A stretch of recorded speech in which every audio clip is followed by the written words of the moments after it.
我跟大家讲一下，我昨天出车祸了。今年太倒霉了。先跟大家讲一下，今年我不是有招室友吗？我前面3个室友全部走掉，而且都是有闹纠纷，3个都闹纠纷。第一个闹法庭，我赢了官司；第二个要什么要威胁我，要把我的窗户砸了，然后细节我可以再讲3集。第3个呢又是提前走了，然后后面又闹矛盾，马上要进来住的是第4个，今年的第4个。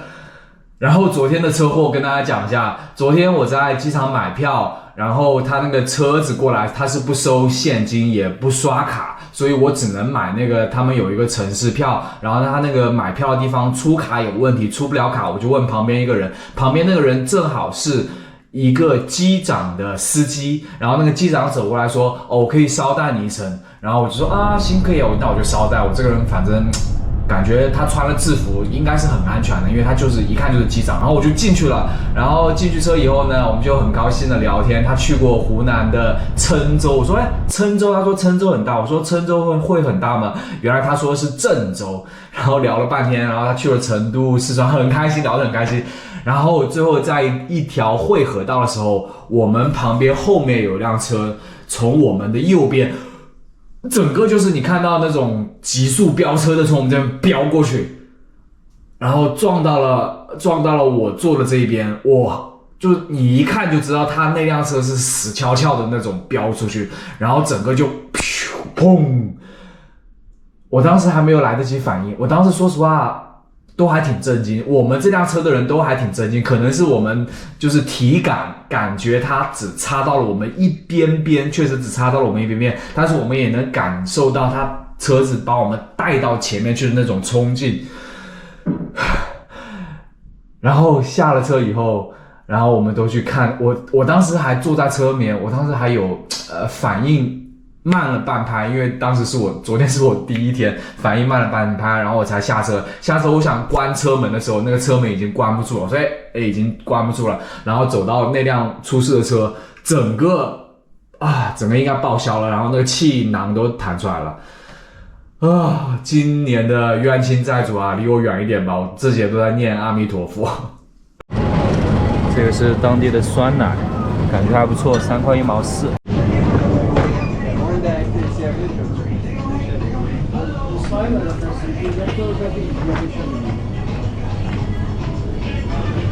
哇，这家超市还挺大的，看到吗？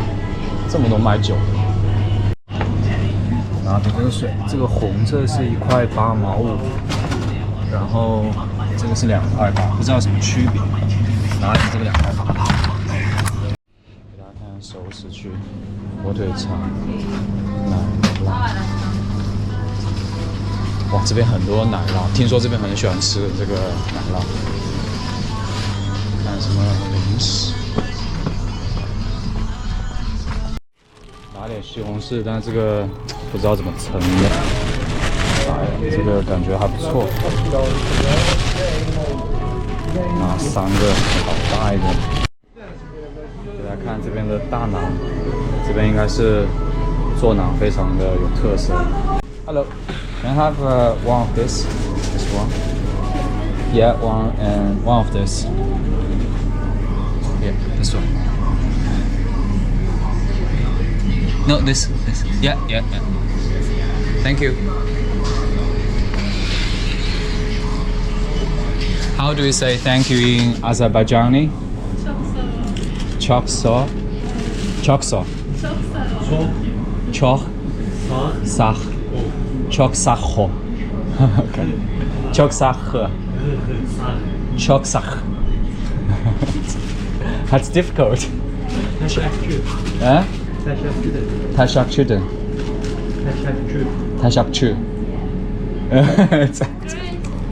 Okay, thank you. Teşekkür. 欢迎来到我巴库的家，给大家看一下这边是美丽的厕所，非常的干净。这几天的话，每天才10几欧，简直是便宜到发指。漂亮的厨房，而且一应俱全，都有这个是算，这应该不是煮饭的，应该是空气炸锅，非常非常的好，非常的好。然后这边是一个大客厅，看到吗？这么大一个客厅。然后它这边层高还挺高的，因为我是昨天晚上来的，我发现这边高层建筑还是挺多的，看到吗？而且感觉这个小区还挺高档的，但是这边是第10层，然后这边有一个小阳台，这边是一个卧室，噔噔噔噔，漂亮吧？就是我那个车祸以后呢，不是下车，然后我下来以后，因为我没买那个WiFi， 然后就问路边一个人，他英语也不太懂，但是他很热情，他就帮我订了 Uber， 从他的手机上订了 Uber， 让是现金支付的那种。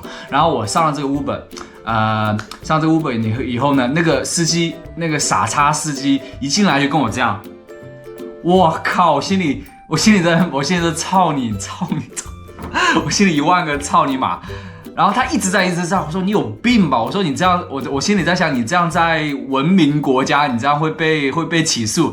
然后后来发现他应该是，我不知道他是应该是，不知道，反正就很兴奋，他当时很兴奋。刚刚买的，总之，然后他打电话给他女儿。然后他女儿说：“你好，你好。”他应该是总体其实很友好的。我觉得他做这个动作的话，他应该不知道这个动作是属于歧视的动作，因为他整个谈话都很友好。还有另外一点是，我当时把我吓死了，因为我刚刚从车祸出来嘛，然后他一直跟我聊天，他一直不看前面。我说：“看前面，看前面。”然后他说：“没关系。”然后他车又是那个比亚迪的，他好多东西聊，就碰到一个神经病。真的是个神经病，然后还好最后我安全抵达我的住所，所以非常好玩。昨天晚上发生了很多事情，我昨天睡觉都到3点多钟才睡觉，有一点怎么脑子有点嗡。说实话，虽然他那个车子没有撞到我，但是我有一点轻微的脑震荡，非常轻微的脑震荡，因为我们车子还是被他这种很快速的速度滑过去，然后我能感觉到一点脑震荡感觉我刚刚下去买东西，我来尝了这个哈，这个还行，一般般，很朴实无华的味道，应该是它这个饼没有掺任何的一些什么添加剂啊，或者是什么松软剂啊。昨天晚上真的是把我给吓傻了，然后我立马叫跟我姐姐叫她赶紧去庙里跟我求一个平安符。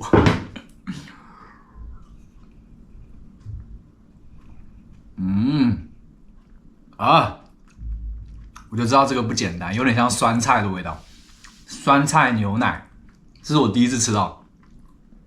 大家看了吗？我刚刚发现这几个西红柿要6块钱。后来几天我才发现，巴库的司机开车真的很猛，过马路是完全不让人的，就算有人行道。